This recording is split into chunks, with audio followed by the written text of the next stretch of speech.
los genomas, así la estrategia rápida de cómo va el flujo de esa información, ¿no? De si es un virus de DNA, de RNA, de qué polaridad es y quién hacía o quién llevaba a cabo esa obtención o para llegar al RNA mensajero. Y pues también una vez estábamos viendo cómo se replicaba ese genoma, ¿no? Habíamos visto sobre los virus cuyo material genético es de DNA, y dentro de los de DNA también vimos uno que tiene es DNA, pero también tiene huecos dentro de su configuración, ¿no? Y cómo es que se lograba llenar estos huecos, quién lo hacía, y entonces estábamos por ver lo que sería la parte de los virus de RNA, ¿no? Entonces, habíamos dicho que había algunos virus que tenían un RNA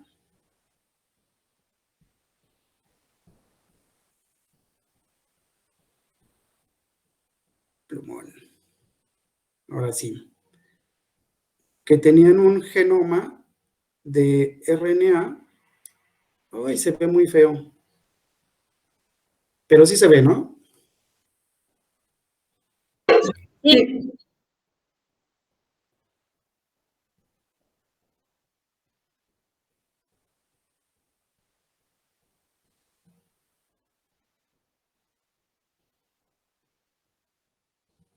¿No? A ver. Entonces teníamos una familia de virus, o uno de los 7 genomas de virus, de acuerdo a la clasificación de Baltimore, que eran RNAs de doble cadena, ¿no? Y el objetivo de este material genético, o todo lo que hacían los genomas virales, era llegar a lo que sería su RNA mensajero, ¿no? ¿Y cómo lo hacían? Teníamos que pasar de este RNA mensajero, de este RNA de doble cadena, a un RNA mensajero, ¿no?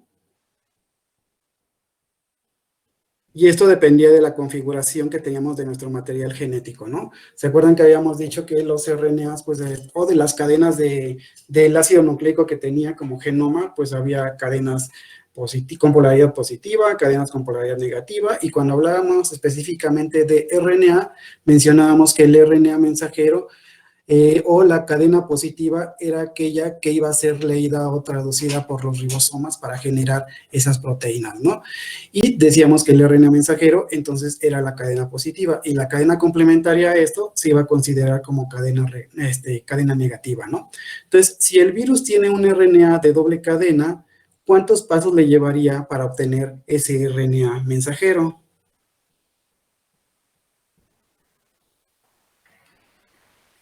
¿Creen que sea directo el paso de aquí, de un RNA de doble cadena? ¿Serían 2 pasos?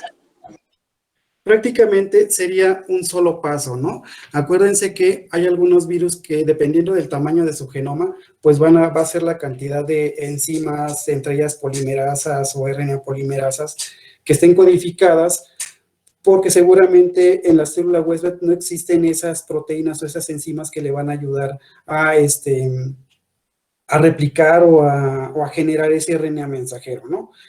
Entonces, antes de esto, tendremos que considerar que los virus que tienen como genoma RNA mensajero, debemos de considerar que las células no van a tener esas polimerasas de RNA que son dependientes de RNA. Entonces, ¿quién debe de llevar esas polimerasas? Las debe de llevar codificadas en el genoma del virus, y que al momento de entrar a la célula huésped, pues esas RNA polimerasas dependientes de RNA, pues sean las que nos generen estos RNA mensajeros, ¿no? Entonces, que quede claro, las células no tienen las polimerasas de RNA dependientes de RNA, y los genomas de virus, entonces, de estos genomas de RNA, pues van a codificar para estas RNA polimerasas dependientes de RNA, ¿no? Y entonces, la función de estas RNA polimerasas dependientes de RNA van a ser las que van a producir los RNA mensajeros a partir de este molde de RNA, que es el genoma del virus, ¿no? Entonces, si hablamos de un virus cuyo genoma es un RNA de doble cadena, pues a partir de este RNA nosotros debemos de generar ese RNA mensajero. No va a haber ningún otro intermediario, ¿no?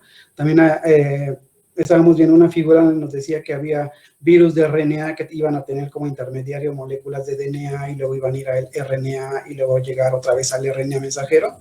Entonces, en este caso, si es un virus de RNA de doble cadena, el paso es directo, ¿no? Este RNA lo va a utilizar como molde para generar el RNA mensajero y esta función, ¿quién la lleva a cabo? Pues la va a llevar a cabo la RNA polimerasa dependiente de RNA.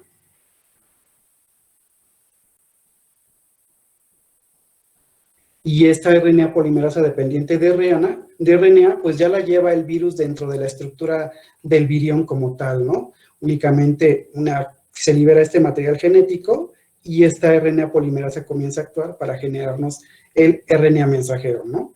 Y después de este RNA mensajero, pues ya puede ser leído por los ribosomas y ¿qué nos va a generar? Todas las proteínas o todos los componentes. Si se acuerdan, la mayor parte o la mayor, lo que está constituido en virus, pues en general abundan las proteínas, ¿no? Proteínas de la cápside, proteínas de la nucleocápside, proteínas que van a reconocer al receptor celular, proteínas del tegumento, entre otras más. Todo para generar, para proteger a este material genético, ¿no? Entonces, a partir de este RNA mensajero, ahora sí ya el virus o el genoma de este RNA mensajero se utiliza para generar proteínas y este RNA mensajero pues es leído por los ribosomas de la célula huésped, ¿no? Este RNA mensajero ahora es de una polaridad positiva, ¿no? Ya habíamos dicho, el RNA mensajero es la positiva y debe de generarse a partir de este RNA mensajero, debe de ser utilizado como molde para finalmente generar otra vez un RNA de doble cadena. Y este RNA de doble cadena va a ser el que va a conformar o va a ser el genoma de las nuevas partículas virales. Entonces, se está generando proteínas a partir de este RNA mensajero. Este RNA mensajero es el molde para generar la doble cadena de RNA. Y ahora sí, estos dos constituyentes, todas las proteínas generadas, más este RNA mensajero, que va a ser el genoma del virus, pues es ensamblado y ahora nos va a generar pues la partícula viral o el virión completo, ¿no? Van a ser ensamblados, van a ser encapsidados y después ya viene la liberación de los nuevos, de las nuevas partículas virales, ¿no? Entonces, ¿quién va a llevar a cabo también el paso de este RNA mensajero o de esta cadena positiva a un RNA de doble cadena? Profe, yo también tengo una duda. Ajá. ¿El paso de RNA de doble cadena y la traducción a proteínas se lleva al mismo tiempo o se hace uno antes o otro después? Son pasos, lo habíamos comentado, ¿no? Son pasos que se llevan, no hay un orden para que se lleven a cabo, ¿no? Obviamente nosotros nada más los dividimos en pasos, porque pues es la forma de entenderlos, ¿no? Finalmente les decía yo, el genoma del virus, de estos virus de RNA, lleva la información para codificar para estas RNA polimerasas dependientes de RNA. Muchos de los virus ya llevan estas RNA polimerasas dentro de la estructura del virus, ¿no? Algunas las llevan unidas al mismo material genético, otras las llevan en alguna parte del virión, de manera que cuando ingresa este material genético, esta RNA polimerasa enseguida toma ese molde o ese RNA que lleva la partícula viral y comienza a generar. Entonces, el primer evento biosintético que veríamos sería la generación de ese RNA mensajero, ¿no? Y es necesario porque este RNA mensajero que me está generando a partir de este genoma, pues va a empezar a traducir todas esas proteínas y muchas de esas proteínas que se están generando son las que se van a necesitar para que se dé esta formación de este RNA de doble cadena, ¿no? A lo mejor esta RNA polimerasa que llevaban las partículas virales no es suficiente para que a partir de este RNA mensajero genere yo el RNA de doble cadena, ¿no? Entonces se comienzan a sintetizar estas proteínas, entre ellas la RNA polimerasa, y enseguida esta está tomando como molde el RNA mensajero que está siendo generada por la RNA polimerasa que ya llevaba el virus, ¿no? Y se están generando muchas cadenas de RNA mensajero, ¿no? Entonces, la RNA polimerasa que llevaba en un inicio el virus, pues no es suficiente, entonces ocupo las proteínas que están generando de nuevo, ¿no? Por eso es que el virus se debe de apoderar de toda la maquinaria de la célula para que todo se esté dando a la par, ¿no? ¿Sí?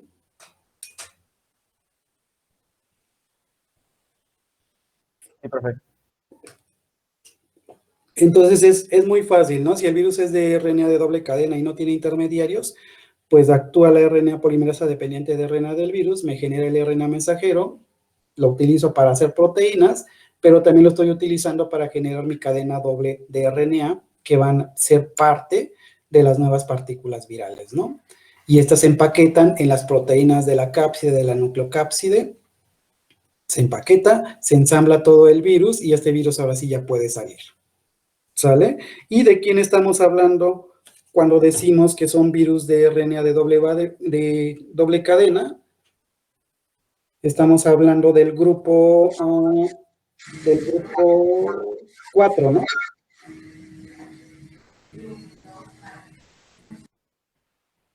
Estos son los virus que forman parte del grupo 4 de acuerdo a la clasificación de Baltimore, ¿sí? Le digo, esto es para centrarnos. ¿Eran los tres? ¿Cómo? ¿No eran los tres? Es que yo tengo notado que los de cadena sencilla positiva son los del 4. Sí, yo también tengo ese perfil. A ver, déjenme checarlo aquí.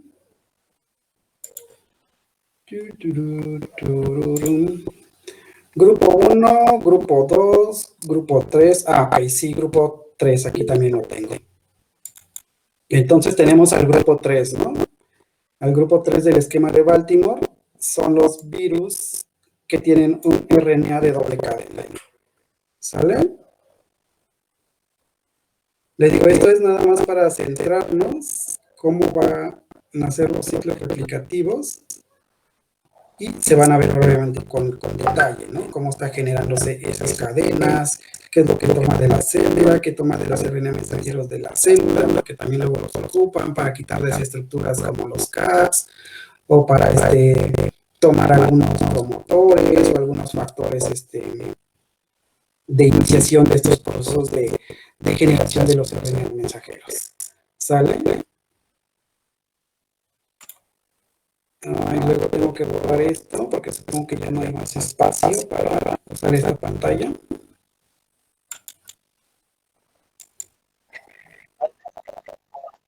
¿No? Ah, ya.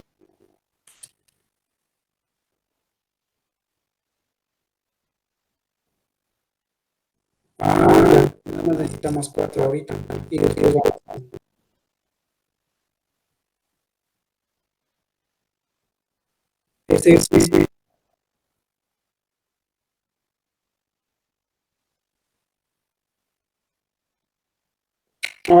Sí, de todas maneras, también nos interesa poner este flujo de información de las diferentes clasificaciones de Baltimore y de también los esquemas, ¿no? De los espacios vacíos, pues vayan colocando que la proteína de RNA, que la primera es de la célula, es del virus, pero sería más momento que hacemos como una tarea para que se completara en casa, pues.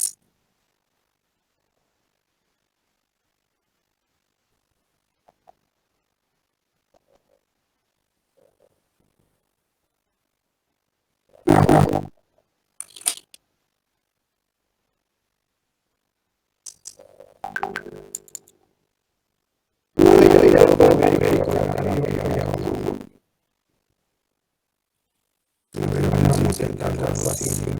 Tengo lo que no se me escribe.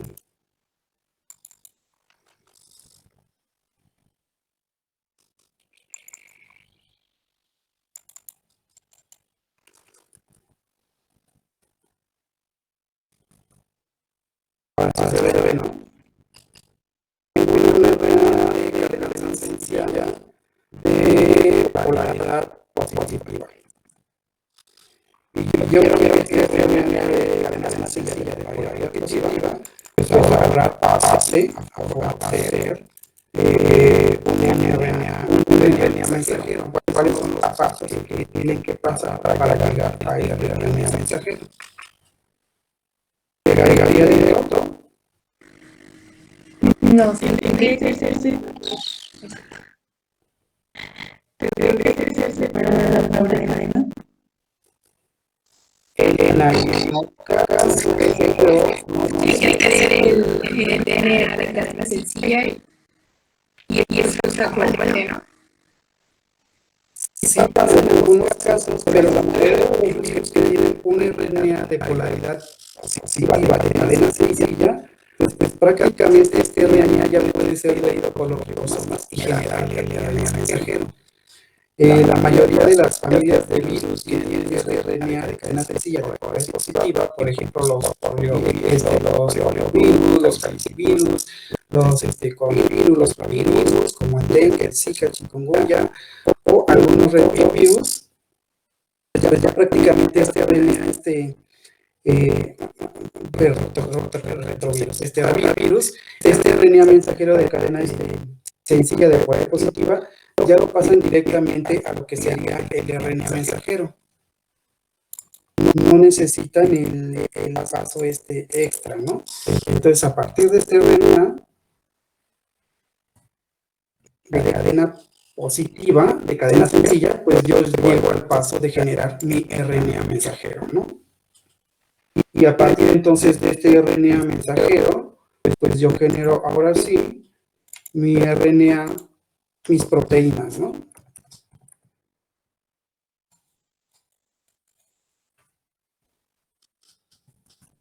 Proteínas. Me faltó, ahí sí está el acento, perdón, pensé que no lo había puesto.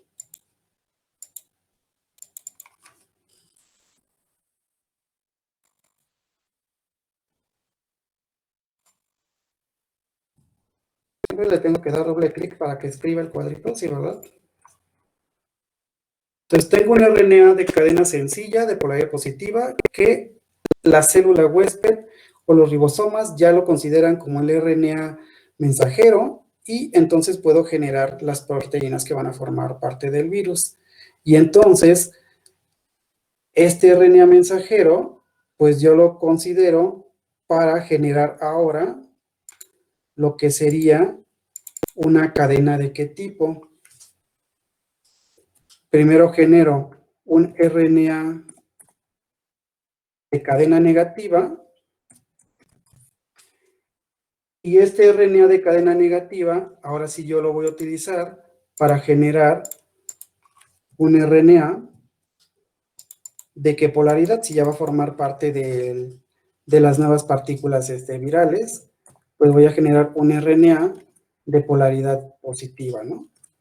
Y este RNA de polaridad positiva es el que va a generar o el que se va a ensamblar para finalmente formar las nuevas partículas virales, ¿no? Entonces sería como que el paso o los virus que tienen una estrategia más sencilla para realizar esto, ¿no?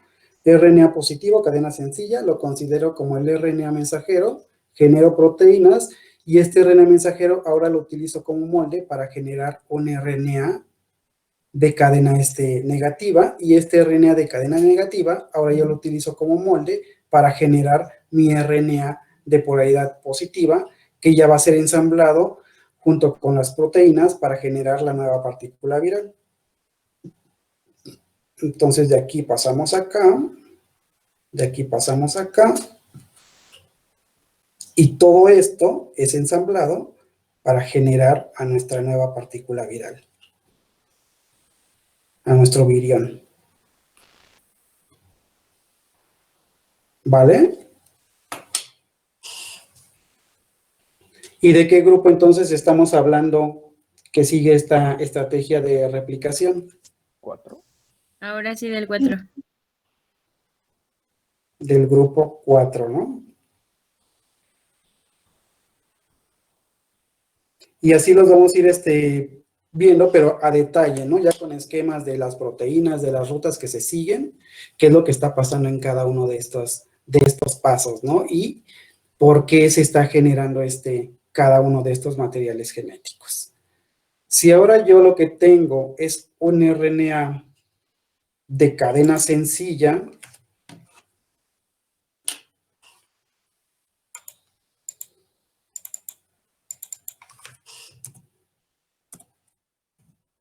un RNA de cadena sencilla de polaridad positiva, pero tiene un intermediario de DNA.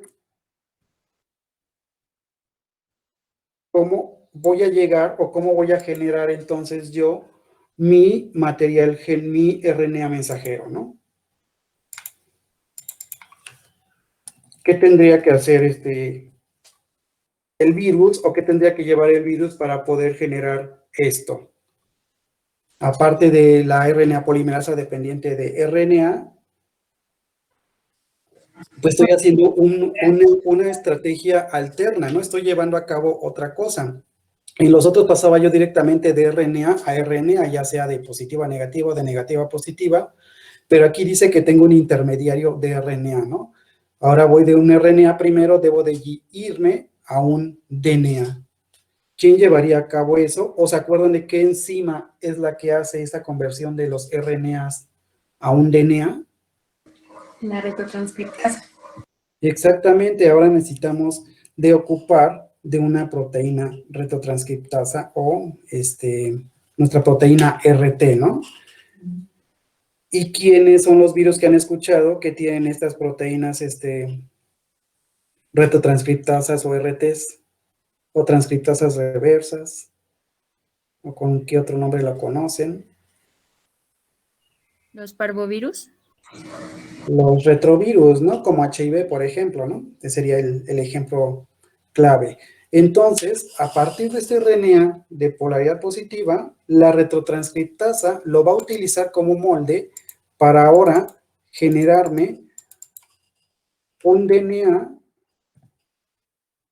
¿de qué tipo? De cadena sencilla, pero con una polaridad de tipo negativo, ¿no? ¿Y qué tiene que pasar después? Este DNA todavía no lo podemos ocupar para generar un RNA mensajero así como así, ¿no? Entonces, este DNA de cadena sencilla de polaridad negativo primero debe de ser llevado a un DNA. No escribió. A un DNA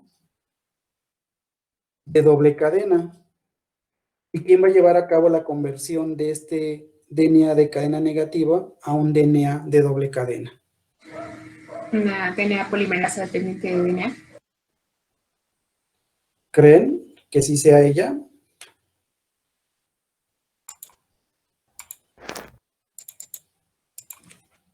Una polimerasa, sencillo. Una polimerasa o la misma retrotranscriptasa, ¿creen que pueda hacer esto?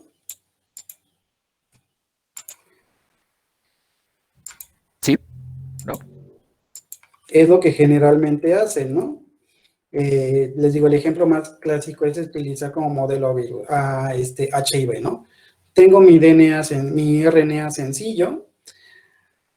Usando la retrotranscriptasa que lleva el virus, genera el DNA de cadena sencilla de polaridad negativa, pero luego esta cadena debe generar la cadena complementaria, que sería la cadena positiva, para finalmente tener este DNA de doble cadena, y esto lo va a hacer la misma retrotranscriptasa, y ahora sí, yo tengo un DNA de doble cadena, y este DNA de doble cadena, ahora sí lo voy a llevar o va a poder ser leído para generar mi RNA mensajero, ¿no?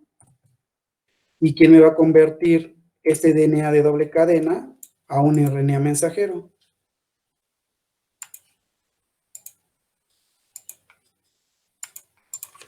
Una RNA polimerasa dependiente de DNA. Una RNA polimerasa dependiente de RNA. ¿Y de dónde va a ser esta RNA polimerasa dependiente de RNA? Del hospedero. De la célula huésped, ¿no? Ahora sí ya ocupo la polimerasa de la célula huésped. Y también entonces este RNA de doble cadena va a ser el molde para generar los nuevos genomas de mi partícula, de las nuevas partículas virales, ¿no? Entonces, este DNA de doble cadena, aparte de generar este RNA mensajero, también va a ser leído o va a ser el molde para generar la otra molécula que va a ser un RNA de cadena sencilla, pero de polaridad positiva, ¿no?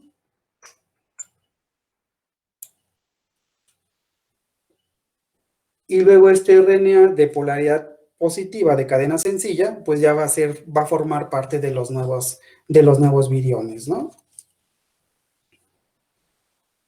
¿Qué pregunta surgiría aquí? Entonces, este DNA es a partir de una DNA polimerasa, de una RNA polimerasa. Uy. Ay, no parece una P eso. Profe, Una RNA polimerasa dependiente de DNA me genera este RNA mensajero, ¿no? Yo Y tengo una duda, profe. sí, ¿Y entonces dónde queda el intermediario de DNA? este es tu intermediario de DNA. No, pero para la formación de otra vez el virus.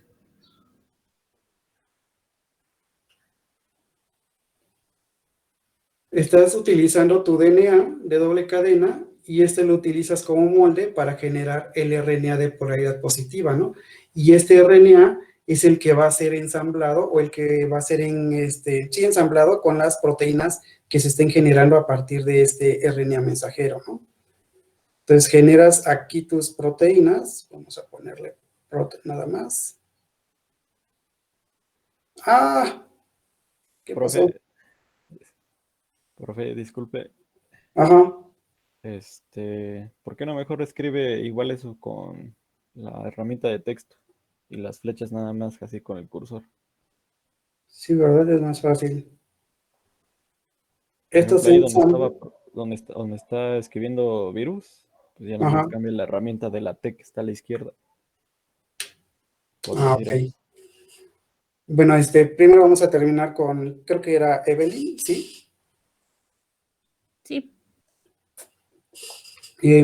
Aquí está tu intermediario de DNA, ¿no? Este intermediario de DNA que se generó es el que yo estoy utilizando también para generar el RNA positivo que va a formar parte de las nuevas partículas virales, ¿no? Sí. Y esto se va a ensamblar con las proteínas que se están generando a partir de este RNA mensajero, ¿no? Entonces, por eso decimos que es un RNA de cadena sencilla, polaridad positiva, con un intermediario de DNA, ¿no? Paso de RNA a DNA y de DNA a RNA, y cuando vuelve a infectar el virus, este RNA lo vuelve a convertir otra vez a DNA, y así va el ciclo, ¿no? Así va el flujo de esa información. ¿Y quién lo hace? Pues la familia de los retrovirus, HIV. ¿Qué otra cosa pasa aquí? ¿Qué grupo sería el que está llevando a cabo este tipo de flujo de información?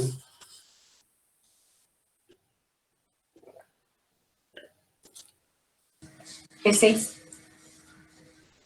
El grupo 6 de la clasificación de Baltimore, ¿no?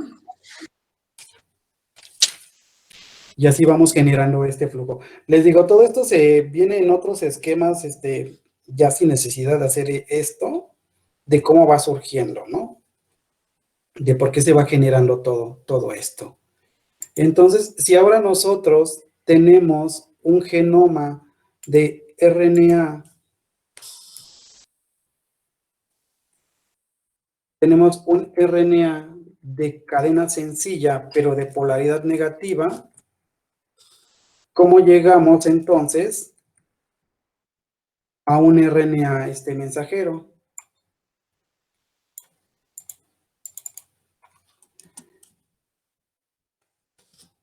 ¿Qué tendría que pasar antes de poder generar el RNA mensajero? Se tendría que hacer un DNA de cadena. tenemos que generar a partir de ese RNA de cadena negativa un RNA mensajero, ¿no? ¿Cómo pasaría? ¿Quién generaría esa cadena positiva de RNA? Una RNA polimerasa dependiente de RNA o una... Exactamente, a partir de ese RNA mensajero de cadena positiva, nosotros lo utilizamos como molde para generar este RNA mensajero, ¿no? Y entonces esa RNA polimerasa dependiente de RNA la lleva codificada o la lleva ya el virus dentro de su estructura, ¿no? Y entonces ahora sí, ya que nosotros tenemos este RNA mensajero, que es el RNA positivo, pues va a ser utilizado para ser leído por los ribosomas y generar pues las proteínas que van a formar parte de las nuevas partículas virales, ¿no? Las proteínas de cápside, las proteínas integrales, todas las proteínas estructurales. Entonces, el paso es de RNA negativo a RNA positivo, que se considera el RNA mensajero, y ahora sí este RNA mensajero lo utilizo para generar mis proteínas. Pero luego yo también necesito un molde para generar el nuevo genoma que va a formar parte de mis nuevas partículas virales. ¿Qué utilizaría yo como molde para generar ese nuevo material genético? Necesito generar RNA primero de cadena positiva. Y este RNA de cadena positiva yo lo voy a utilizar como molde para generar nuevamente un RNA de cadena negativa. Y a partir de este RNA de cadena negativa, pues yo ya lo puedo ensamblar para formar parte de las nuevas partículas virales, ¿no? El virión.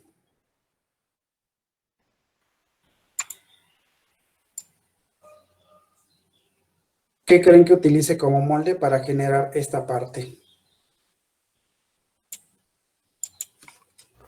Al RNA mensajero. Entonces quedamos, ¿no? Tenemos un RNA negativo de cadena sencilla.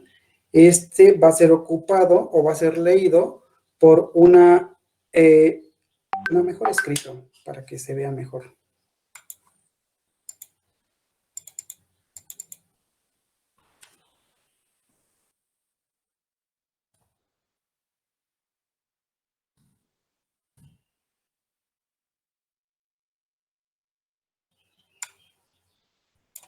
Entonces, esto lo lleva a cabo la RNA polimerasa dependiente de RNA, me genera mi cadena positiva, que va a ser el RNA mensajero, y ahora sí este RNA mensajero es leído por los ribosomas para generar nuestras proteínas, ¿no? Y ahora entonces, el paso para generar los nuevos genomas del virus, voy a utilizar como molde este RNA negativo, los que se están generando, para generar las cadenas positivas, y estas cadenas positivas me van a servir como molde para generar los RNAs negativos que van a formar parte de las nuevas partículas del virión, ¿no? Lo cual parece una estrategia muy enredada para poder generar esto, ¿no? Yo podría ocupar este RNA mensajero directamente para generar estos, ¿no?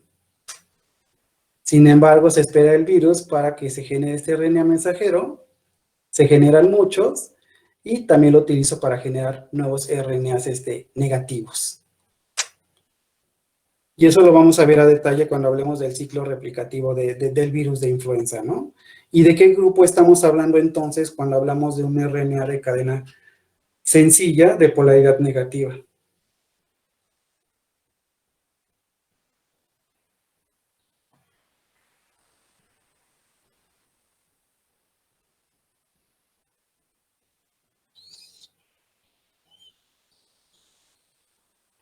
Esto iría así, y luego esto se ensambla y nos generaría a nuestro virus, ¿no? A nuestra partícula. Sería el grupo 5, ¿no? Estamos hablando del grupo 5 de Baltimore, ¿no? Entonces, la estrategia se ve enredada porque tenemos que saber entonces qué polimerasas son las que actúan en cada parte y por qué entonces ahora decimos que este RNA negativo es el que nos va a servir también como molde para generar RNAs mensajeros positivos y este va a ser el molde para generar el RNA, ¿no? Resulta que cuando se genera este RNA mensajero, pues este RNA mensajero debe de sufrir otros procesos extras, ¿no? Este RNA mensajero, cuando es copiado directamente del genoma del virus, lleva un montón de secuencias que no van a ser leídas por los ribosomas de la célula huésped, ¿no? Debe de ser sometido a algunos procesos como el splicing para quitar esas secuencias y nada más dejarnos este RNA mensajero. Los RNA mensajeros o los RNA las cadenas positivas que se estén generando y que no sean sometidas al splicing, pues van a tener la misma secuencia o los mismos pares de bases que este RNA mensajero, que este RNA negativo, ¿no? Y entonces este RNA negativo es el que utilizo como molde para generar el RNA negativo ahora que va a ser parte de las partículas virales, ¿no? Si yo utilizara el RNA mensajero como el molde, pues lo que se me estaría copiando, ya cuando esté yo pasando el RNA mensajero, pues no llevaría todas las secuencias necesarias para formar parte de la nueva partícula viral. Todas las estrategias que siguen estos virus son necesarias, parecieran complicadas, pero tienen su porqué, ¿no? ¿Qué otro grupo falta aquí? De los de RNA son 4 grupos, ¿no? 1, 2, 3, 4, más los 3 de DNA son 7 grupos, ¿no? Entonces, nada más es para una idea para cuando lleguemos a la parte de ya biosíntesis de material genético de los virus, pues ese es el flujo que se va a seguir, ¿no?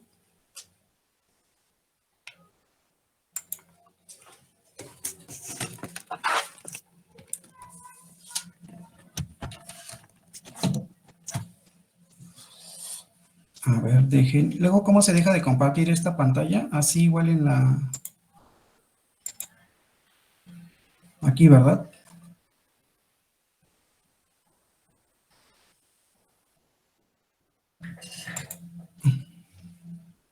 Entonces, ahora lo que quiero compartir...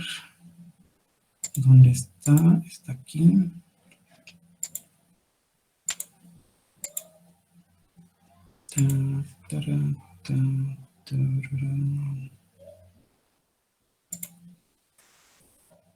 Aquí está.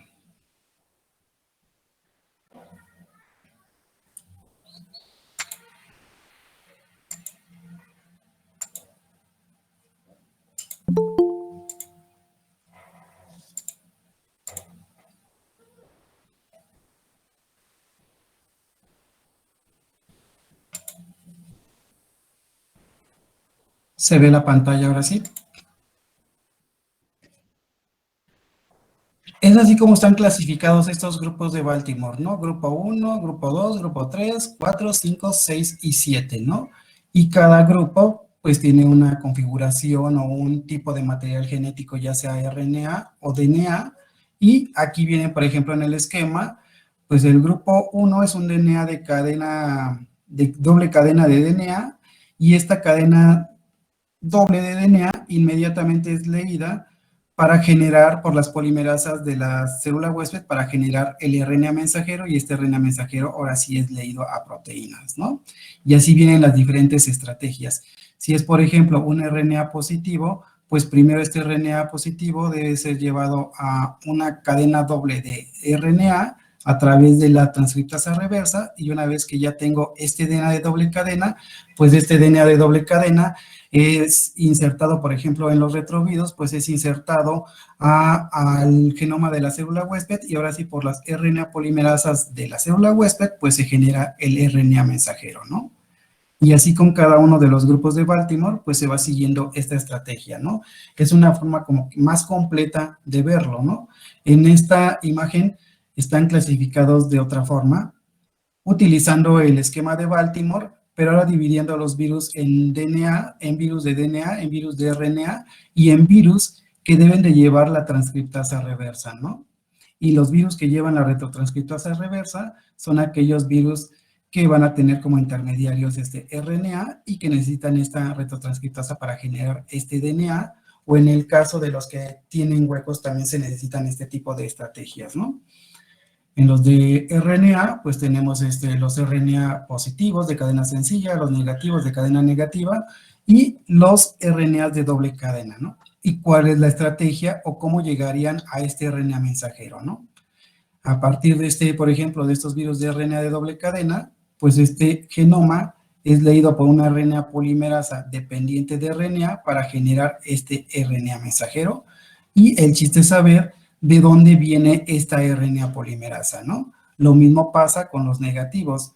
El negativo es leído a una cadena positiva y esta cadena positiva pues puede ser considerada el RNA mensajero o a lo mejor va a seguir otra estrategia para generar este RNA mensajero, ¿no? ¿Quién lleva a cabo estas síntesis, ¿no? ¿Qué polimerasas? Sea DNA, sea RNA polimerasa, sea DNA polimerasa, pero ¿de qué depende? ¿De RNA o de DNA? ¿Y dónde están codificadas o quién codifica esas proteínas?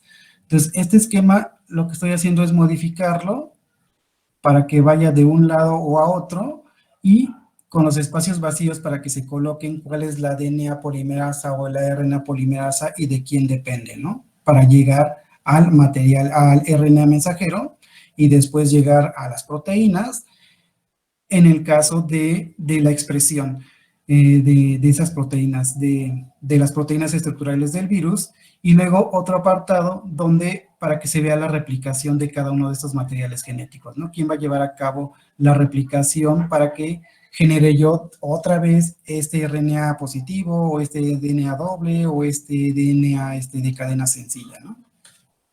Es como cómo va a ser ese esquemita. Profe, tengo una duda. En el grupo 6, que es un virus que se tiene que ensamblar con RNA y una parte de DNA, o bueno, es que no entendí si es el intermediario, o sea, que lo tiene que tener como intermediario o dentro del genoma del virus ya tiene DNA, y si lo tiene, ¿cómo sería el proceso como de ensamblado entre RNA y DNA para que se haga el virión? En este grupo 6, en el caso de los, por ejemplo, de los retrovirus, ¿no? Recuerden que en este caso, este material genético, este RNA es positivo, pero debo de generar una cadena doble, ¿no? Debo de generar su complementaria, el RNA positivo, ¿no? Y después esto ya lo utilizo como molde para generar mi DNA, ¿no? Y este DNA, lo que hacen estos virus es integrarlo al genoma, ¿no? Y una vez integrado en el genoma de la célula, pues entonces ya las RNA polimerasas dependientes de RNA de la célula, de DNA de la célula, pues me generan este RNA mensajero, ¿no? Y luego los voy a utilizar también como molde para generar lo que sería mi nuevo material genético de la partícula viral, pero el material genético de la partícula viral no va a ser un DNA, ¿no? Tiene que ser un RNA de polaridad positiva, y es lo que tengo que generar como lo que está mencionando en este esquemita, ¿no? ¿Dónde está el intermedio? Aquí está. Tengo un DNA, genero un DNA de doble cadena y con ayuda de la retrotranscriptasa, pues ahora sí genero este RNA para generar lo que sería el material genético del virus. Ah, ya entendí. Entonces el nombre se refiere a que tiene que tener un intermediario de DNA, no que tiene RNA y DNA en el genoma. No, el material genético es solo ese RNA de cadena sencilla de polaridad positiva, ¿no? Y se refiere al intermediario, cuáles son los pasos que va a seguir o qué transformaciones necesita para llegar a ese RNA mensajero. No que la partícula o el genoma del virus tenga ambos materiales genéticos, nada más se puede tener un solo tipo de material genético en el genoma del virus. Ah, ok. Gracias, profe. Ya me andaba mal viajando. ¿Vale? Pero les digo, eso va a quedar más completo con los ciclos replicativos, con los ejemplos, con todos los detalles que implica esto, ¿no? Nada más era para, pues para ir viendo, ¿no? Primero me gusta eso de saber qué es lo que va a pasar y hacia dónde tengo que irme para, no sé, tal vez estudiar, ¿no? Entonces, hemos hablado de configuraciones de material genético, que pueden ser muchas, que pueden tener huecos, que pueden ser negativos o positivos, pero nada más puede ser un solo tipo de material genético, RNA o DNA, y estos son los criterios que se ocuparon para formar este grupo, esta clasificación de Baltimore, ¿no? Y en la clasificación de Baltimore, pues nada más nos dicen que hay 7 tipos de genomas, ¿no? Y ahí los tenemos, estos 7 tipos de genomas. Y hay que conocer entonces las estrategias que se siguen para generar este RNA mensajero y para generar o para replicar este material genético que va a formar parte de las nuevas partículas virales. Y eso se da dentro de la célula hospedera, ¿no? Pero para que esto ocurra, pues primero el virus debe de llegar a la célula huésped, reconocerla, introducir ese material genético y continuar con todos esos procesos de síntesis, de biosíntesis, ¿no? Y esto es lo que forma parte de lo que sería el ciclo replicativo, o ustedes lo van a encontrar como, o lo han leído como ciclo de replicación viral, ciclo de multiplicación viral. ¿De qué otra forma han visto estos ciclos de formación, desde que llega el virus, infecta, hasta que salen las nuevas partículas virales? Supongo que también lo han leído, también han escuchado como ciclo de reproducción viral, ¿no?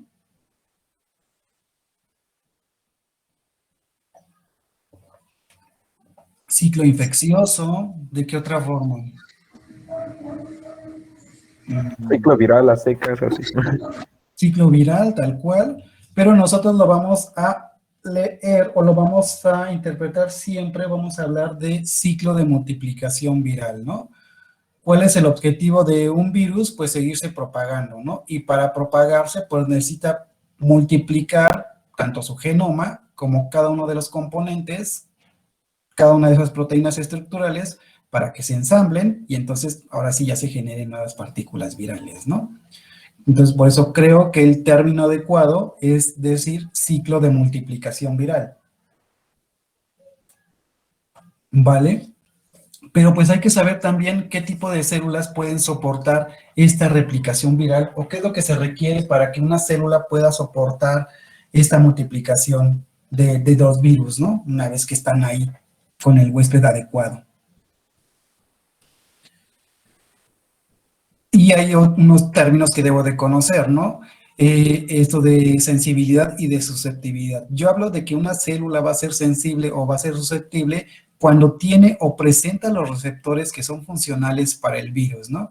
Que una vez que llega la partícula viral a la superficie de la célula, pues va a haber estas moléculas en la superficie de la célula que el virus va a poder reconocer y este reconocimiento le va a permitir entonces poder entrar a la célula huésped, depositar su material genético y comenzar con todos esos procesos de replicación, de transcripción, de traducción, de ensamble, de maduración, todo lo que sigue en el ciclo de multiplicación viral, ¿no? Profesor, Sí. ¿hay alguna sinonimia para receptor? En el caso de virología, es que alguna vez escuché que receptor se cambiaba por otra palabra en el caso de los virus, pero no recuerdo qué palabra. No, siempre lo usamos así como receptor. Ok. Hasta donde yo recuerde, todos utilizamos receptor, ¿no? Receptor, bueno, y ahorita vamos a ver ahí estas diapositivas en lo que sigue, ¿no? De cómo se define el receptor. Entonces, quedémonos ahorita hasta acá. La célula debe de ser sensible o susceptible, y esta célula sensible o susceptible es la que presenta los receptores funcionales para el virus específico, ¿no? Y hablamos de una célula resistente cuando ésta no presenta los receptores funcionales para el virus. O sea que aunque le pongamos el virus a la célula ahí, si no hay el receptor, pues no va a poder entrar el virus a la célula huésped. Y hablamos de que una célula debe de ser permisiva cuando, aparte de tener el receptor y aparte de ser sensible, pues toda la maquinaria celular de la célula huésped va a poder ser capaz de soportar la multiplicación o la replicación del virus como tal, ¿no?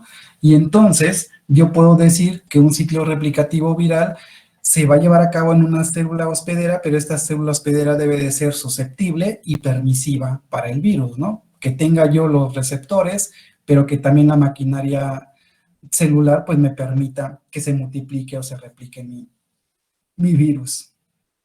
Entonces la pregunta es, ¿puedo hacer que una célula resistente sea permisiva para la multiplicación o la replicación del virus? Sí, ¿Cómo lo harían?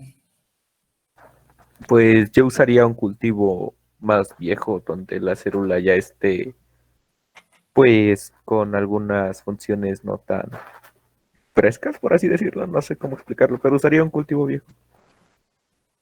Pero si no, si la célula no presenta el receptor, pues ¿cómo es que el virus podría pues infectar a la célula? Bueno, yo pensaría que no se puede.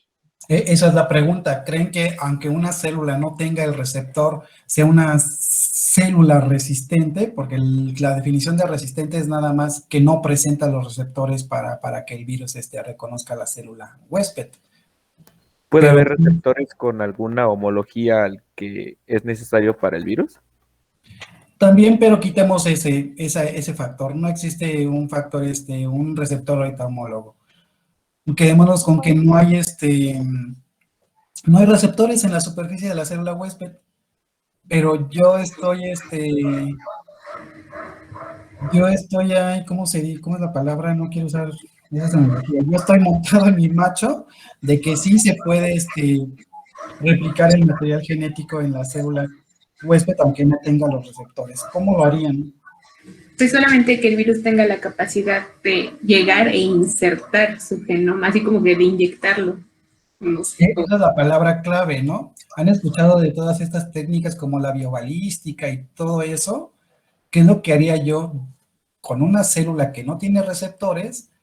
Pues entonces lo que yo haría, o lo que se me ocurre, o lo que también está mencionado, es que tomo el material genético del virus, aíslo ese material genético del virus, y lo que hago es por estas técnicas de transformación o hacer mis células competentes para que me adquieran ese material genético, o a través de biobalística, no sé, o hago que ese material genético se encapsule en estas micelas, en micelas, y hago que entre a la célula huésped sin necesidad de receptores, ¿no? Y entonces, si la célula es permisiva, pues entonces me va a poder permitir que se den a cabo todos estos procesos de biosíntesis ya de generar RNA mensajero, de generar nuevo material genético, se están traduciendo proteínas y se puede ensamblar la partícula viral, ¿no? Y se ha dado, ¿no? Y se ha estudiado. Entonces puede haber estas combinaciones. Puede ser que la célula sea, sea permisiva para la replicación de ese material genética, aunque no tenga los receptores en su superficie, ¿no? Puede ser entonces también que la célula sea sensible, que tenga esos receptores, pero que al interior de la célula, pues no se soporte todo este proceso de multiplicación o replicación viral, ¿no? Lo ideal entonces es que para que se soporte un ciclo replicativo completo, la célula sea susceptible y sea permisiva, ¿no? ¿Sí estamos? Sí, Profesor, Ajá. y una vez infectada esa célula resistente, a la larga podría presentar los receptores virales? No. No, porque los receptores deben de estar codificados por el genoma de la célula huésped, ¿no? Sí. Y pues el virus no lleva esa información, entonces siempre sería una célula resistente, pero sí permisiva, ¿no? Se puede dar el caso y se han hecho esos experimentos, ¿no? De inserto el material genético a la célula y la célula soporta esa replicación y se generan partículas virales. Pero entonces lo que tendría yo que hacer es colocar mucho virus a esas células, a las mejores células que están creciendo en cultivo, para que todas las células se infecten y me generen partículas virales, ¿no? Porque si pongo poco virus, pues se van a generar esos virus esos viriones, pero cuando salgan de esas células que lograron infectar o que lograron adquirir ese material genético, pues esas partículas virales ya no van a poder infectar a las demás células que a lo mejor todavía no están infectadas, pues porque no tienen esos receptores. ¿Vale? Y entonces, ¿cuáles son las etapas en general de un ciclo de replicación o de multiplicación viral que ustedes han escuchado? Pues ahí están, ¿verdad? No, se supone que tenían que salir una por una, ¿no? Entonces, ¿cuál es el primer paso? Si ya mi célula tiene esos receptores, es una célula sensible, pues el primer paso para que se dé este ciclo replicativo es el reconocimiento de la partícula viral del virión a la célula huésped, ¿no? Generalmente ustedes los van a encontrar más o menos en 8 pasos, en 6 pasos, estos ciclos de multiplicación viral, 6, 8 pasos, pero prácticamente todos son los mismos, ¿no? Y a lo mejor en diferente orden, ¿no? Y también depende del virus que estemos hablando, qué es lo primero que hacen, o si todo lo hacen a la par, como me preguntaban ese rato, ¿no? Entonces, el primer evento que debe de ocurrir es la absorción de la partícula viral a la membrana de la célula huésped. Después de que se da el proceso de absorción, viene la otra etapa, que sería el proceso de entrada o de penetración, también lo van a encontrar. Se da ese proceso de entrada o penetración donde la partícula viral puede entrar todavía con su membrana si es un virus envuelto, o bien ocurre una fusión de membranas del virus y la membrana de la célula huésped, para que lo único que va a entrar va a ser la cápside o la nucleocápside del virus, ¿no? Pero todavía no tenemos el material genético disponible para que realice todo lo demás.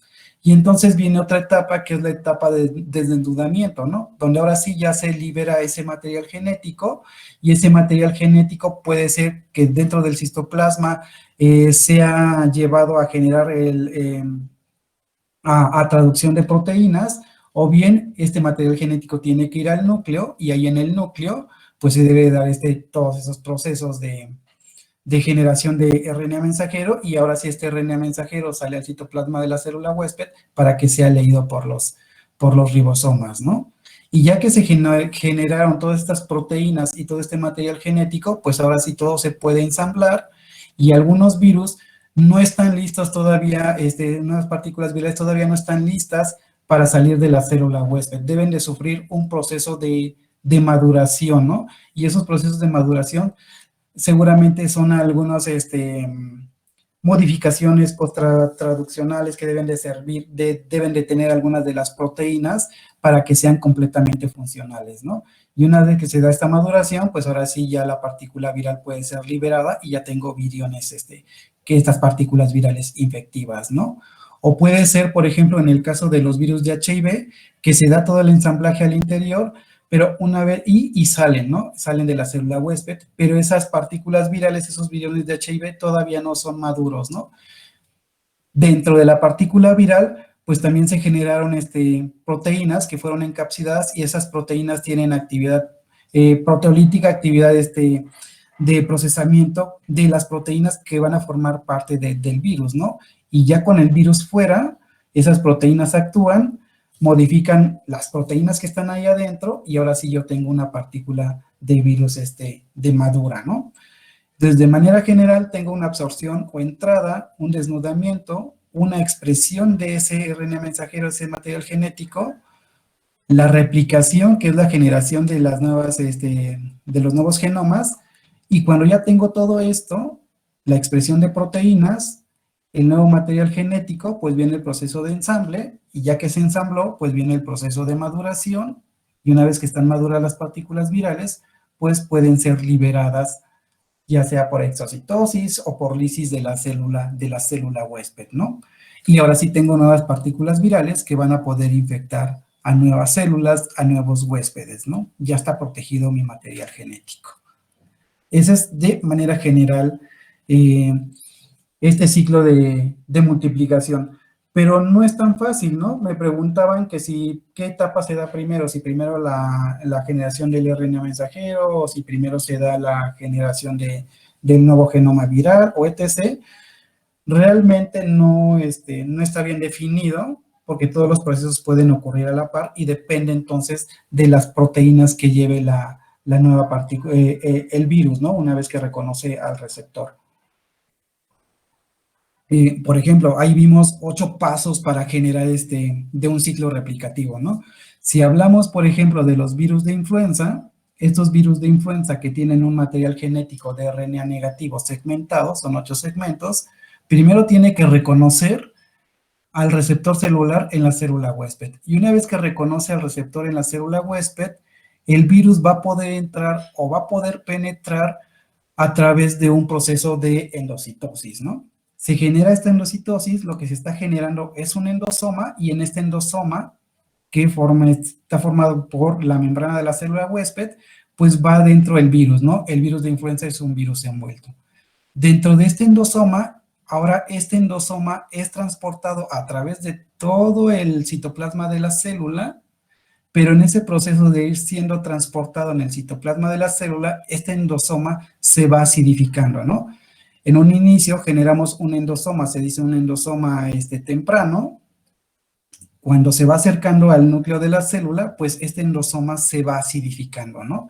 Y esa acidificación va a permitir que algunas de las proteínas de membrana del virus, en este caso del virus de influenza, tenga ciertas modificaciones, y esos cambios conformacionales, esas modificaciones van a permitir que estas proteínas del virus, de la membrana del virus, puedan fusionarse con la membrana del endosoma, y esta fusión de membranas me va a formar un poro por donde va a poder ser liberado el material genético o cada uno de los segmentos de material genético de estos virus, que van a ser transportados al núcleo de la célula, y ahora sí, este material genético va a ser leído a un RNA mensajero, pero este RNA mensajero tiene que salir al citoplasma de la célula huésped para ser traducido a proteínas, y algunas de estas proteínas tienen que volver a ingresar al núcleo para continuar con los procesos, por ejemplo, la generación el nuevo material genético del virus, ¿no?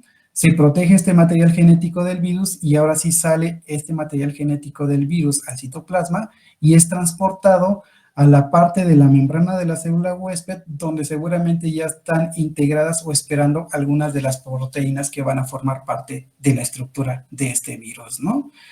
Entonces vean cómo el proceso se complica, ¿no?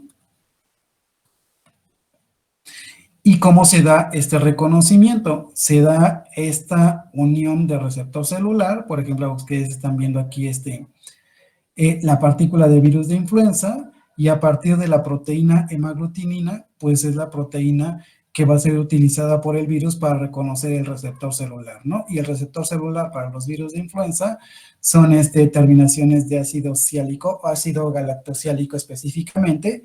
Esa unión entre esa galactosa y ese ácido ciálico es lo que me reconoce al virus, y esta unión de receptor y la proteína de unión viral también va a ser lo que le va a dar el tropismo o el reconocimiento específico a ciertas células o a ciertos huéspedes, ¿no?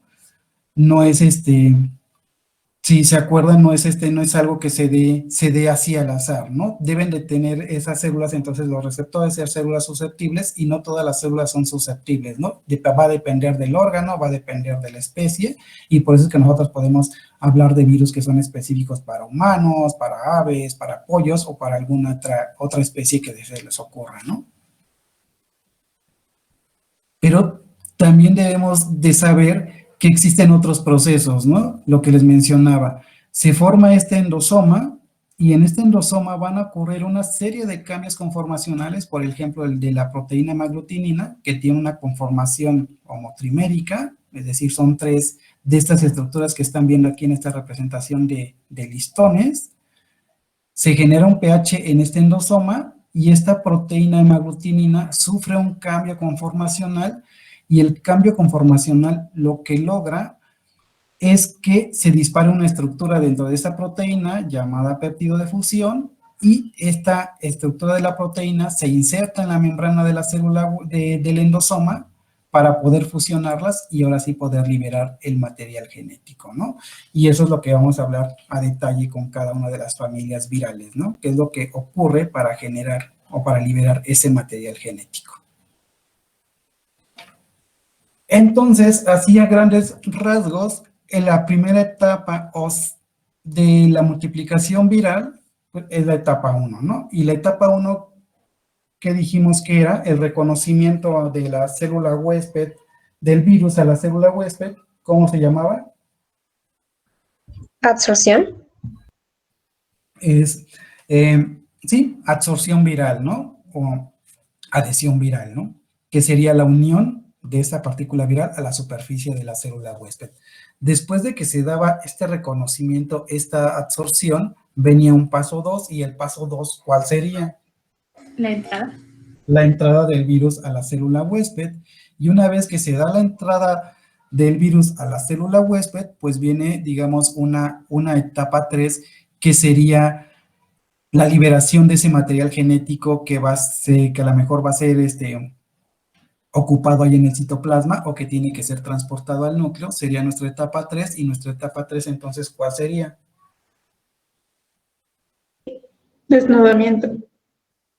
El desnudamiento, y después ese material genético ya liberado, pues el objetivo del material genético es llegar a un RNA mensajero, ¿no? Y ese RNA mensajero, pues ser leído por los ribosomas, ¿no? Entonces, esa etapa, ¿cómo se llamaría? ¿Cuál sería esta etapa? Expresión. Expresión. La expresión de proteínas o la generación de proteínas, ¿no? Pero también tienen que generarse nuevas copias del material genético para formar parte de las nuevas partículas virales. Sería una etapa 5, y sería la etapa de ¿qué? De pasar de un mismo material genético a generar el material genético del virus. De replicación. Hablamos de la replicación del genoma viral, y una vez que ya tengo todos estos componentes, tengo material genético y tengo proteínas estructurales, todo esto se debe de unir para generar nuevas partículas virales. ¿Y cómo se llama entonces esa etapa? Ensamblaje. El ensamble de cada una de esas partes, y luego ahora sí viene la otra parte. Ya se ensamblaron cada uno de los componentes, pero no puede ser que todavía sean partículas que no van a poder infectar a su célula huésped, que necesitan sufrir una maduración, ¿no? Y decía yo que la maduración puede ocurrir al interior del citoplasma o una vez que las partículas virales han salido de la célula huésped, ¿no? Y entonces el último paso, el paso 8, es el paso de la salida tal cual, ¿no? Este es como los vamos a mencionar nosotros, ¿no? Absorción, los pasos 2 y 3, entrada, penetración, replicación del genoma, producción de proteínas o expresión, el ensamble o ensamblaje, la maduración y la salida. Y dependiendo del virus, pues va a haber uno o 4 pasos más, ¿no? Por ejemplo, cuando hablamos específicamente de la replicación del ciclo de multiplicación del virus de influenza, pues en lugar de tener 8 pasos, vamos a hablar de 13 pasos para que se dé la multiplicación de estos virus, ¿no?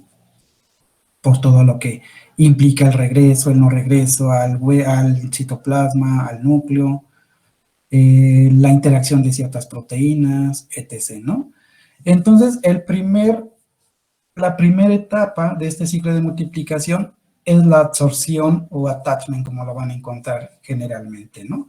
Y esta absorción no es más que la unión de esas bases virales o estas proteínas de unión viral a moléculas de la superficie de la célula hospedera, ¿no? Aquí en la imagen ustedes están viendo como un virus de HIV, a partir del complejo GP120 y GP41, pues va a reconocer a su receptor celular, que en este caso serían el CD4 de los linfocitos, ¿no?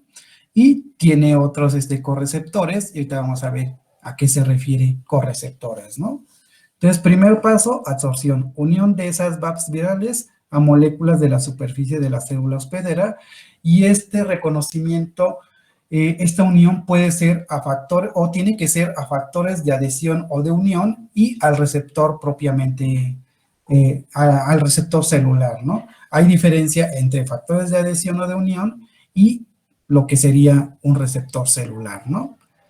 La naturaleza de estos factores de adhesión y de estos receptores celulares, pues es diferente, ¿no? Puede haber desde que estos factores de adhesión o receptores sean simplemente carbohidratos o sean esos residuos de carbohidrato que forman parte de las glicoproteínas de la célula huésped o de los glicolípidos que están formando parte también de esa célula huésped, ¿no?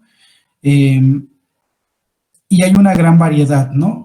La diferencia aquí es que un factor de adhesión o de unión que me va a reconocer el virus son moléculas que también pueden ser carbohidratos, glicoproteínas o glicolípidos que no van a tener una unión específica con el virus, ¿no? Aquí el objetivo nada más sería como que acumular o anclar esas partículas virales en la membrana de la célula huésped, ¿no?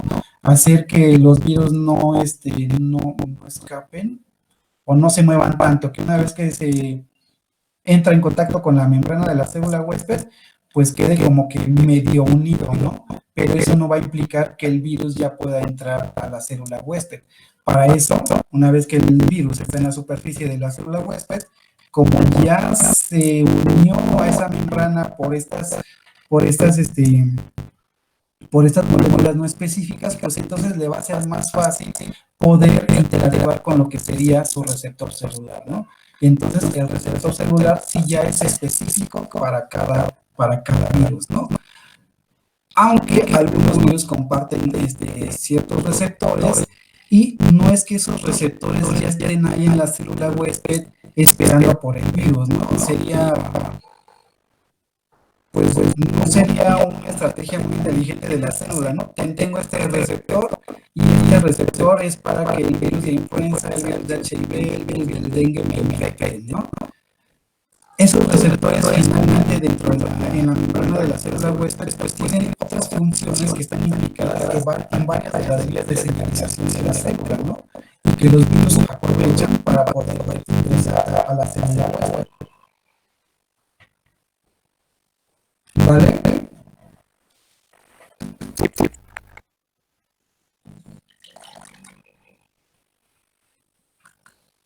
Como qué tipo de receptores celulares han escuchado que sean moléculas que van a permitir la entrada de algunos virus. Pues podría ser de hecho como el de SARS-CoV-2, que es el receptor para la enzima convertidora de angiotensina. Y los por ejemplo, los CD4, los de HIV, o hay algunos específicos, por ejemplo, cuando los virus están en contacto con la célula huésped, pues debe de existir una molécula que se llama virus intermediario, ¿no? La proteína que va a enviar la molécula que va a enviar el virus a las células que se conozcan. Otros receptores secundarios, ¿no? Entonces, realmente que queda claro, ¿no? Que queda claro la diferencia entre la adhesión y un receptor celular, ¿no? Tienen funciones diferentes, aunque el límite de las funciones no está muy bien definido, ¿no? Entonces, los receptores en las células, pues puede haber un montón, porque son moléculas para otro tipo de señalizaciones, pero que el virus ocupa para llegar a las células huésped, ¿no? Entonces, un factor de unión o un factor de adhesión únicamente lo que van a utilizar las partículas virales en la superficie celular y un receptor o la unión al receptor celular lo que va a hacer es finalmente promover la entrada del virus a la célula huésped, y esto lo puede llevar a cabo por varios mecanismos, ¿no? Se hace que una vez que se reconozca esta proteína de viral, o reconozca el receptor viral, pues se llevan a cabo una serie de cambios conformacionales dentro de esas proteínas de unión del virus, que lo que van a hacer es permitir ahora la la interacción de estas proteínas a otras moléculas necesarias para que se dé la entrada al virus. Y entonces aquí hablamos de coreceptores, ¿no? El término coreceptor no refiere a que son que es un receptor secundario, ¿no? Únicamente es que pues se descubrió después, ¿no? Porque algunos virus necesitan a fuerza de ambos receptores celulares para poder entrar a la célula huésped. O también una vez que se dé el reconocimiento del receptor con la célula huésped, pues ocurren estos procesos de difusión de membranas que me van a permitir la entrada del virus a la célula huésped, ¿no? O también cuando se da el reconocimiento del virus al receptor celular, se comienza una serie de señalizaciones que lo que me van a permitir es ayudar a esta absorción o a esta penetración del virus a la célula huésped, ¿no? Y estas señalizaciones pues, van a permitir que algunas proteínas que están abajo de la membrana de la célula huésped pues puedan formar estos endosomas o puedan hacer que estos virus ahora puedan, cuando ya están penetrando o ya están entrando, puedan ser dirigidos a través del citoplasma y acercarse al núcleo, o cómo se van a acomodar, si van a formar estos endosomas, o se va a permitir la liberación por la interrupción de las interacciones de las proteínas que forman parte de la cápside, de la nucleocápside, para permitir que ese material genético pues sea leído por los ribosomas, o primero tenga que ir al núcleo para formar este RNA mensajero, ¿no?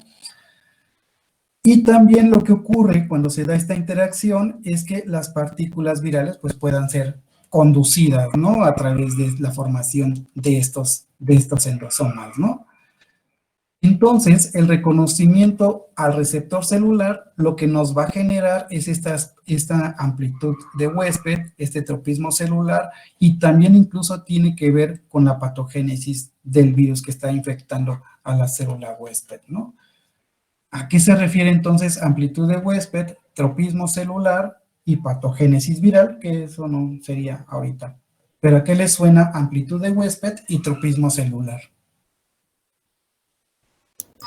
A la capacidad que tiene el virus para infectar diferentes especies.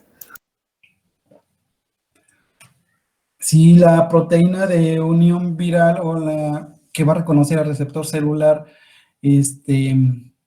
dijimos que debe de ser específica, ¿no? Si el receptor celular está en diferentes especies, pues entonces el virus va a poder infectar a esas diferentes especies, ¿no? El ejemplo más claro, con influenza tenemos estos receptores que son una glicoproteína que tiene esos residuos de carbohidrato y reconoce a esas uniones entre un ácido siálico y una galactosa, ¿no? Receptores galactosiálicos. Y estos receptores galactosiálicos están presentes en el tracto respiratorio de los humanos, pero también están presentes en el tracto respiratorio de los puercos, pero también están presentes en el tracto gastrointestinal de las aves, ¿no? Entonces, si se dan cuenta, los virus de influenza pues pueden infectar a 3 huéspedes diferentes, ¿no? Y también están presentes en un montón de aves acuáticas salvajes y en un montón de otros mamíferos, ¿no? Como los hurones, los perros, hasta los gatos, ¿no? Entonces, hay una gran amplitud de huésped de estos virus de influenza y la infección, pues, va a depender de dónde estén colocados esos receptores, ¿no? En el humano, pues, estos receptores están muy, ampliamente distribuidos en el tracto respiratorio del huésped, pero a lo mejor en el tracto respiratorio del puerco, pues están en las vías respiratorias bajas, ¿no? ¿Y a qué se referiría entonces tropismo celular? ¿Al tipo de célula que infecta? Exactamente, ¿no? Puede ser que solo entonces esos receptores están en las células del tracto respiratorio, pero no estén en células del tracto gastrointestinal, ¿no? Hay virus que solo reconocen receptores que están, por ejemplo, en neuronas, y entonces, pues, el tropismo es en el sistema nervioso o en el sistema nervioso central, ¿no? o hay virus cuyos receptores solo están en los, ¿cómo se llaman? En las células del tracto digestivo, ¿no? Y entonces el virus necesita llegar al tracto digestivo para encontrar esos receptores, esas células y poderlas infectar.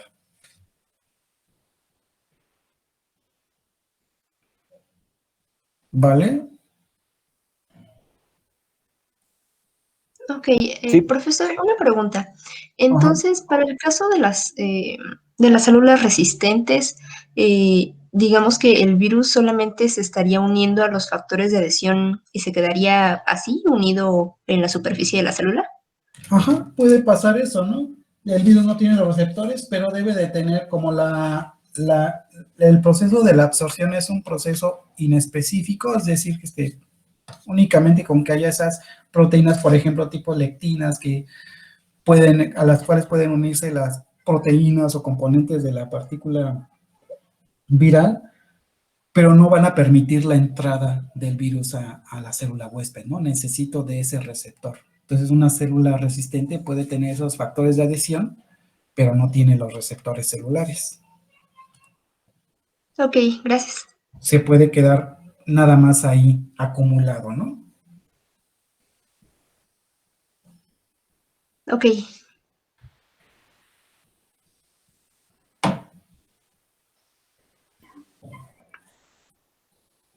¿Vale? Aquí en esta imagen que estamos viendo la representación de cómo reconocería, por ejemplo, los virus de HIV a su célula huésped, ¿no? Y lo reconoce a través de un complejo, que es el complejo que es formado por las proteínas de unión viral, que serían la glicoproteína GP41 en complejo con la glicoproteína GP120, ¿no? Necesitan estar en este complejo y dentro de esta parte de la proteína GP120 existen algunas regiones o dominios que van a ser las que se van a poder unir o las que reconocen al receptor celular. Y el receptor celular para este virus de HIV, pues son las moléculas CD4, ¿no? Una vez que se da este reconocimiento de GP120 a CD4, pues esto inicia una serie de señalizaciones o modificaciones dentro de este complejo que lo que va a permitir ahora es que este complejo ahora sí reconozca otros receptores u otros correceptores dentro de esta misma membrana de la célula huésped, ¿no? Y cuando se da ahora sí ya la unión con los otros correceptores, pues entonces siguen otros procesos de modificación de esta estructura, de este complejo, que lo que van a hacer es permitir la liberación de estos péptidos de fusión, y estos péptidos de fusión se insertan en la membrana de la célula huésped de tal manera que van a permitir acercar ambas membranas y ahora sí fusionarlas y generar un poro por el cual pueda salir la nucleocápside o el material genético del virus para ser dirigido al núcleo de la célula huésped. Son procesos muy complejos, ¿no? Sobre todo en estos virus que tienen membrana dentro de su estructura, ¿no? Y que el material genético no puede quedar desprotegido cuando entra al citoplasma de la célula. Si entonces ya se reconoció el receptor celular que me está permitiendo que la partícula viral entre a la célula huésped, ¿cuál sería el siguiente proceso o la etapa del ciclo de multiplicación? Es el proceso de entrada o penetración. Y cuando sé que el virus ya ha entrado o penetrado a la célula huésped, es cuando ya va a tener la capacidad de iniciar todos esos procesos biosintéticos asociados pues a la multiplicación como tal, ¿no? Aquí en la imagen que están viendo, estamos viendo partículas de virus de herpes en diferentes células y cómo se lleva a cabo, vean que se ve muy bien aquí, por ejemplo, están estas partículas, estos viriones de virus herpes, se están acercando o ya están adheridas o unidas por estos factores de adhesión a la membrana de la célula huésped, y esto lo que va a hacer es permitir que el virus pueda reconocer a su receptor celular. Ya que reconoció a su receptor celular, se genera una fusión de membranas y ya que se dio esta fusión de membranas, pues entonces esta cápside, esta nucleocápside es transportada a través del citoplasma de la célula huésped y dirigida hacia lo que sería el citoplasma, ¿no? Al núcleo de la célula. Y ya en el núcleo de la célula, pues el material genético del virus entra solo y entonces antes de entrar al núcleo, pues debe de quitarse todas esas proteínas de la cápside, de la nucleocápside, ¿no? Lo estamos viendo en diferentes células, ¿no? Aquí es lo mismo, cómo llega el virus y este virus ahora sí entra a la membrana, entra al citoplasma y sí está siendo transportado hacia el núcleo, ¿no? Y este transporte no es un transporte que se dé así aleatoriamente, ¿no?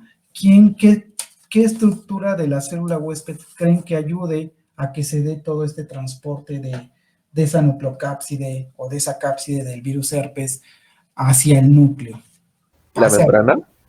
El citoesqueleto. El citoesqueleto, ¿no? Usa toda la estructura del citoesqueleto para ser transportado al núcleo, ¿no? No es un proceso que se dé así, ¿no? Pase directamente. Pero entonces, este proceso de fusión de membranas, ¿cómo se dio o cuáles fueron las señales que se encendieron para que pudiera ocurrir esta fusión?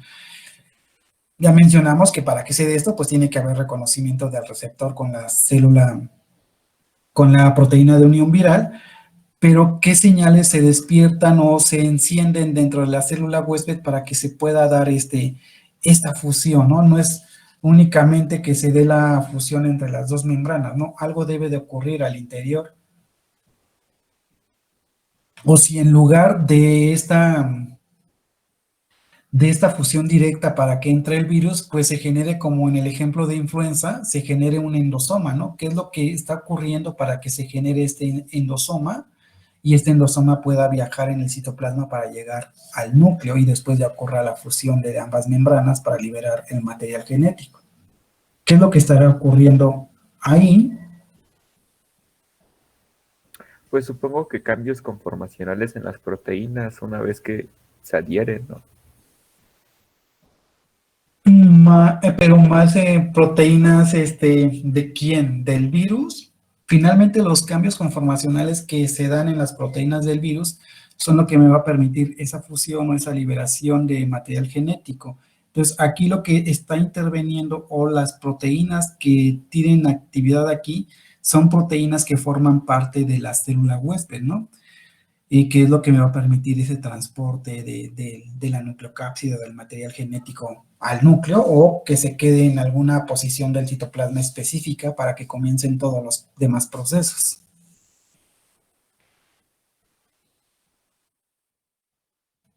Esto era para... sí, el ejemplo de influenza, ¿no? De cómo ocurre la fusión. Aquí les está ejemplificando. Tenemos la partícula del virus de influenza. No me gusta la imagen porque no solo me pone las hebras de material genético. Es un virus con material genético segmentado, pero sí me está poniendo, por ejemplo, la proteína que va a reconocer al receptor celular, ¿no? Es esta proteína de hemaglutinina, conformado por 3 subunidades, formando una estructura trimérica, ¿no? Una vez que la proteína hemaglutinina reconoce al receptor celular, esta tiene cambios conformacionales, pero esto ya es dentro del endosoma, ¿no?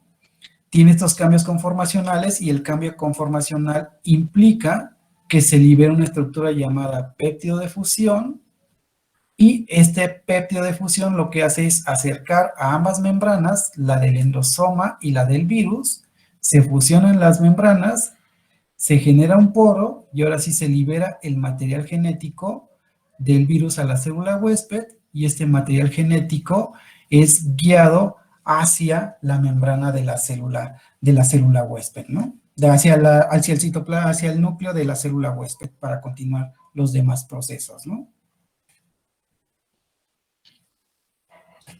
Son procesos bastante complicados.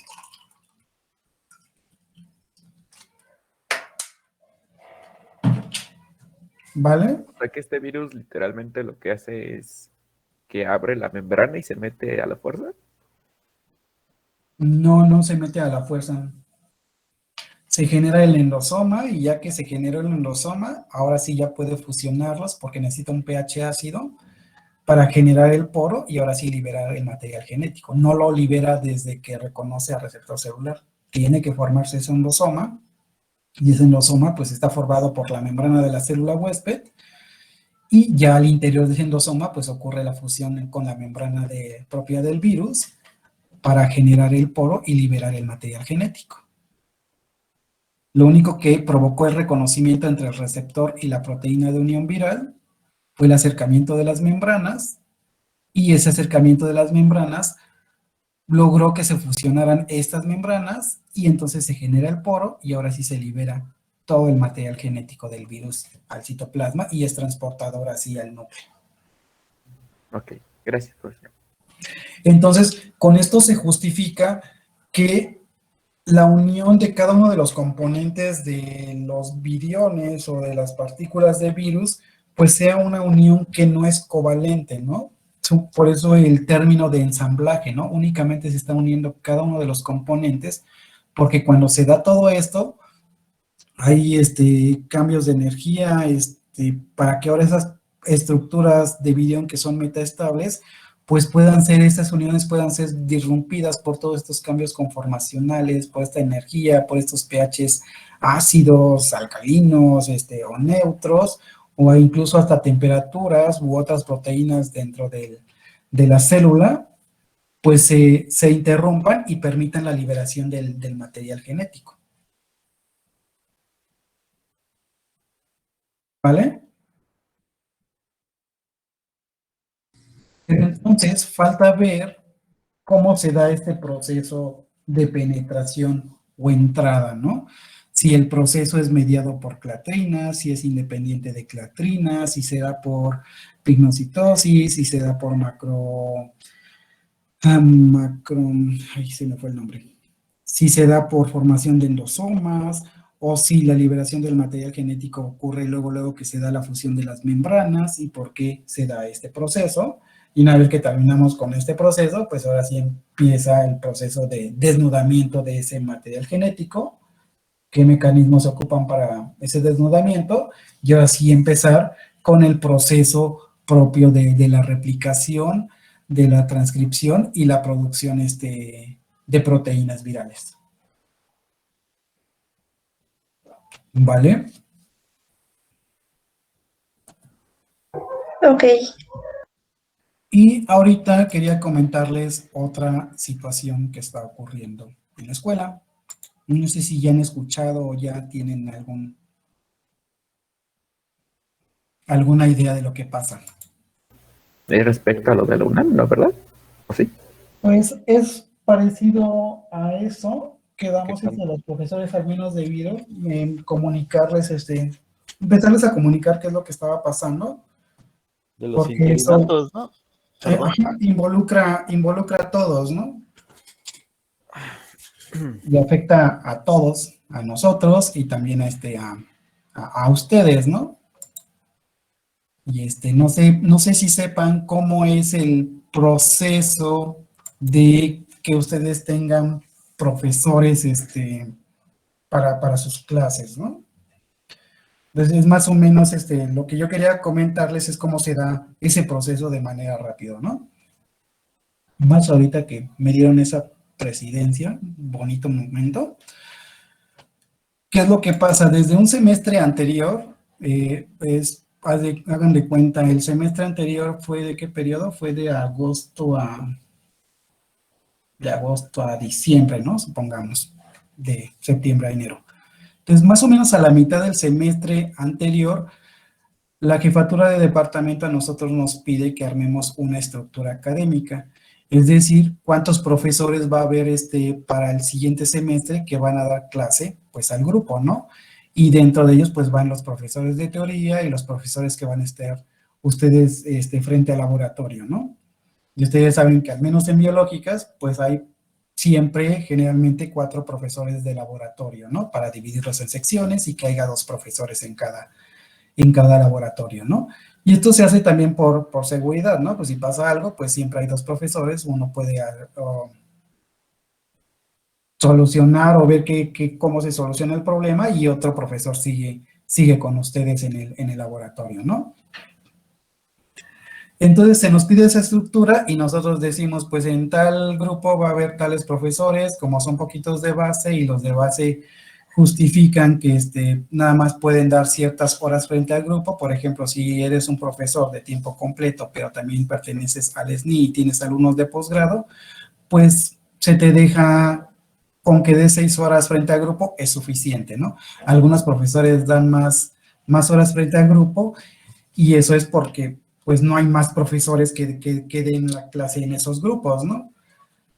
Y bueno, entonces nos piden los nombres de quienes van a formar parte del grupo y la mayor parte de la planta de maestros que tienen ahí en biológicas, pues son profesores interinos, ¿no? Es decir, profesores que se contratan semestre con semestre y esos son los que les dan las clases, ¿no? Si nosotros, los profesores interinos, dejaran de dar clases, ¿realmente creen que funcionaría la escuela o se darían, tendría la capacidad biológicas de atender todos los grupos que tienen, todos los alumnos? Eso no sucedería, ¿no? Porque pues no me acuerdo el porcentaje ahorita de profesores interinos respecto a los profesores de base, pues sí hay una discrepancia total, ¿no? Imagínense, por ejemplo, en Viro, que somos 10 profesores formando la academia, de esos 10 profesores, nada más hay 2 profesores de tiempo completo y los demás somos de tiempos parciales, ¿no? Ni siquiera de medios tiempos, es decir, tenemos 7 horas, no, 9 horas base o algunos tienen 13 horas bases y hasta ahí, ¿no? Hay 2 tiempos completos, hay 2 de 9 horas y hay otros de 13 horas, ¿no? Y los profesores pues cumplen toda su carga frente al grupo y entonces tenemos que pedirnos nosotros como esos tiempos parciales, pues pedir más horas de interinato para poder cubrir a todos los grupos, ¿no? Y también por necesidades propias, ¿no? Por ejemplo, si yo no tuviera 21 horas frente al grupo mínimo 20 horas, pues no me pagarían la parte del SNI, ¿no? Y pues es con lo que complementan muchos profesores, pues los salarios. Entonces, nos piden los nombres de los profesores interinos, ya sean nuevos o los que ya están, y se manda toda esa estructura, pero no se nos dice o no hay certeza de que se van a contratar esos profesores, pero sí nos piden que esos profesores propuestos, pues, den las clases frente al grupo, ¿no? Entonces, los profesores interinos comienzan a dar las clases frente al grupo desde iniciado el semestre, pero entonces, ¿qué ocurre? Y que también nosotros lo hemos permitido, pero pues así se ha manejado siempre, es que a final de semestre o a mitad del semestre del que ya está corriendo, se nos dice tal interinato no procede o tienes que cancelar o no se autorizó, y entonces se deja a esos profesores interinos, se les tiene que decir, pues, ¿qué crees? No se autorizó tu interinato, ya trabajaste 1 mes, 2 meses, medio semestre o todo el semestre, pero como no lo autorizaron en capital humano o en área central, pues no se te va a pagar, ¿no? ¿Y cómo le haces? No se te paga porque no se te contrató, no se te autorizó, pero pues ya laboraste todo el semestre o la mitad del semestre, ¿no? Esa es la situación que ocurre, ¿no? Y es lo que está ocurriendo ahorita. Se metió la estructura académica desde el semestre pasado, empezaron a trabajar todos los profesores desde el inicio, y ahorita se nos está diciendo que debemos de quitar algunos profesores, ¿no? Hay una lista donde se nos dice tal profesor, se va, cámbialo, quítalo, no se autorizó, pero fue algo que se nos pidió urgente, ¿no? Se le mandó esa notificación al jefe de departamento, el jefe de departamento le dicen que tiene que eliminar tales profesores y que tiene un periodo de menos de 24 horas para hacer eso, ¿no? Y entonces, ¿a quién le dejan la responsabilidad? Se la dejan al jefe de departamento. El jefe de departamento nos cita reunión urgente para decirnos pasa esto, y el documento dice que entonces los jefes, los presidentes de academia seamos los que decidamos a quienes de los profesores que están laborando ya, que llevan este tiempo laborando, nosotros debemos de eliminar y decirles que siempre no, y pues gracias por tu trabajo de 1 mes, de 2 meses con los alumnos, pero no se autoriza tu interinato, no te contratamos y no te vamos a pagar ese tiempo que has estado laborando, ¿no? Y entonces, finalmente los que quedan como verdugos son los jefes de departamento, son los presidentes de academia, y pues imagínense la molestia de los profesores interinos, ¿no? De por qué se nos hace trabajar tanto y al final nos dicen que no se autorizan estos interinatos, ¿no? Han llegado ocasiones en que a los profesores va un semestre que no se les ha pagado y siguen laborando, ¿no? Entonces, esa es la situación, y no solo es una situación del departamento de micro, es en prácticamente todos los departamentos de la escuela, y lo que se ha planteado y lo que me da gusto es que en la reunión que tuvimos en micro, fue que pues los profesores de base y todos los demás pues dijeron que no se aceptan esas condiciones, ¿no? Y una de las propuestas de los profesores de micro es que si no se aceptan esas condiciones o se nos da algo favorable a lo que ya venimos manejando, pues es pues no continuar con las clases. Es decir, los profesores interinos no continuarían con las clases, que se garantice el pago de ese mes trabajado y pues apoyan los demás profesores, aunque no sean interinos, ¿no? Los profesores de base o de tiempos completos o de medios tiempos, ¿no? Sería el apoyo que ellos dan. Se está todavía redactando ese documento, tiene que estar listo esta semana, pero la cuestión sería que el departamento de micro, esa era la postura al menos hasta ayer, deja de dar clases a partir del siguiente lunes, ¿no? Hasta que se resuelva la situación y se garantice todo lo que les estoy diciendo. Esto tiene que ver con lo que también cancelaron cupos, o bueno, estuve viendo en el grupo que según muchos se estaban quejando de que les quitaron cupos en algunas materias. No sé si sea por eso.